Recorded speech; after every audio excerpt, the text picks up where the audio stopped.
عندي سؤال، كيف ظهر عيد الفطر؟ السلام عليكم ورحمة الله وبركاته، أهلا بيكم في حلقة جديدة من برنامج أنا عندي سؤال. طبيعي إن كل سنة بيجي عيد الفطر، ولكن هل فينا حد وهو بياكل الكحك ولا البسكوت قال هو أنا العيدية اللي أنا باخدها دي إيه سببها؟ طب حد قال إيه سبب تقاليد عيد الفطر دي؟ أو إيه اللي المفروض نعمله في عيد الفطر؟ ده هدف الحلقة. عيد الفطر غني عن التعريف، معروف جدا بالنسبة لجميع المسلمين من زمان، وهو يعتبر كجزاء للمسلمين خلال ال 30 يوم اللي صاموا فيهم، كجزاء للعبد المطيع لربه خلال 30 يوم. زي ما انت قطعت ربك وابتعدت عن الموبقات والسيئات، فربنا بيجازيك خير بعيد الفطر، وهو بيعتبر اهم عيد بالنسبه للمسلمين هو وعيد الاضحى. عيد الفطر بدايته كانت 2 هجريا 622، ظهرت في المدينه المنوره، والرسول صلى الله عليه وسلم لما جاء الى المدينه او يثرب في هذا التوقيت قبل ان تسمى بالمدينه، وجدهم يلعبون في يومين، فقالوا لرسول الله صلى الله عليه وسلم ان هذين اليومين نلعب فيهما، فقال رسول الله صلى الله عليه وسلم ان الله قد ابدلكم بهما خيرا منهم، يوم الفطر ويوم الاضحى. صدق رسول الله صلى الله عليه وسلم. طيب ممكن واحد يسأل هو ليه رسول الله صلى الله عليه وسلم أبدل هذين اليومين بعيد الفطر وعيد الأضحى رغم هم كانوا موجودين أصلا؟ هل في حرمانية فيهم؟ هو يرجع الأمر لأساسه، أساس اليومين دول يرجع إلى الفرس وليس حتى للعرب، هو بيرجع للفرس، وعيدين كان اسمهم النيروز والمهرجان. النيروز كانوا بيحتفلوا بيه في الربيع بقدوم الربيع، والمهرجان كان في الخريف، وما غالبا بيحتفلوا بيه في يوم 26 اكتوبر. فكان من الضروري ان الرسول صلى الله عليه وسلم يبعد عنه فكره اعياد الفارسيه والناس اللي عندهم معتقدات مختلفه عن الاسلام، لان الاسلام زي ما احنا عارفين جه نور الجاهليه، حاجه اللي خلت عصر الجاهلي ينتقل الى عصر جديد منير فيه علم، ناس فاهمه هم بيعملوا ايه وعارفين من يطيعوا ومن يعبدوا، لان هذا هو الحق. خلال كل ده كان لازم الرسول صلى الله عليه وسلم يبدلهم المعتقدات اللي كانت عندهم اللي فيها الجهل، ويديهم الحاجات فيها اللي كانت عيد الفطر وعيد الاضحى بدل النيروز والمهرجان، طبعا مع اختلاف التوقيتات، لان عيد الفطر وعيد الاضحى بتعتمد على الشهور الهجريه، اما النيروز والمهرجان كانت بتعتمد على التقويم الشمسي او السنه الميلاديه. وعشان الناس ما تفهمش غلط ان الاسلام ده بيقتل الفرحه او الاعياد اللي الناس بتنبسط فيها، ربنا ابدلهم يومين فيهم خير اكتر بكتير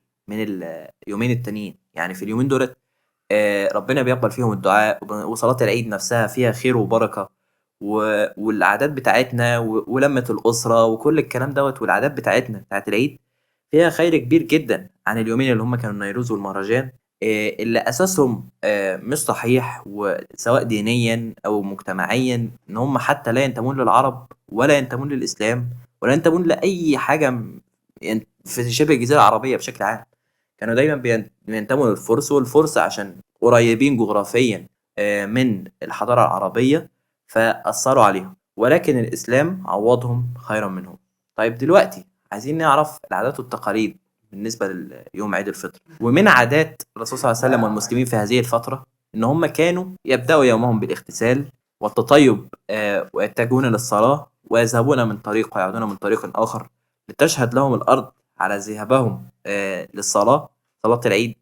ومن أكتر الحاجات يعني اللي دايما بيبقى فيها بركة إن أنت تبدأ فيها يومك عموما الصلاة نفسها، سواء لما تنام وتصحى تصلي صلاة الفجر تلاقي إن اليوم نفسه طويل، أو لما تنام وتصحى لعيد الفطر وتصلي صلاة العيد بيكون اليوم حلو والجو كويس، وبيكون فيه بركة دايما في الوقت. وده حاجة من الحاجات اللي بنصح بيها دايما الناس إن هم يهتموا أكتر بالصلاة وكده.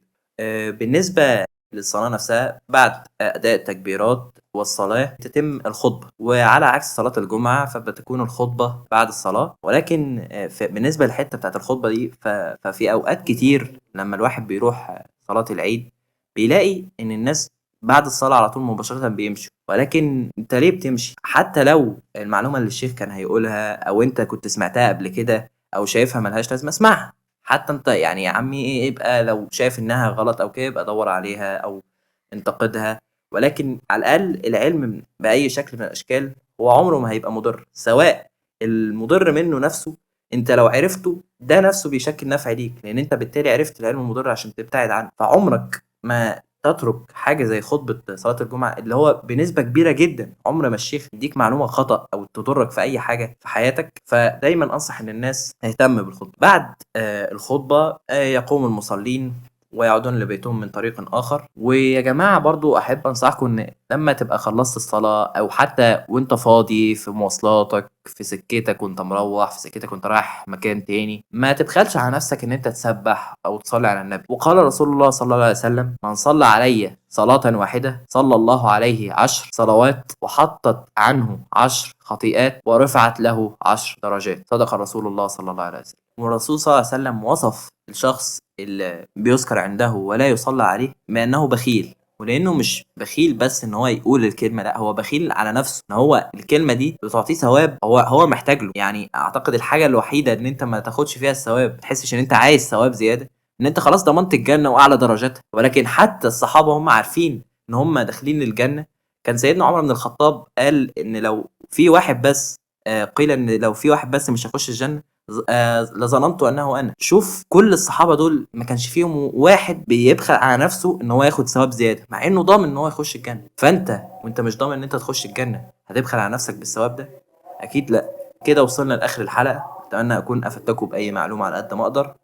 ولو في اي فكره عندكم او اي تعليق اكتبوه لي تحت في الكومنتس. ولو مش مشتركين في القناه اشتركوا في القناه وفعلوا زر الجرس عشان يوصلكم كل جديد. وما تنسوش اللايك. معاكم عمر الصباحي من قناه انا عندي سؤال.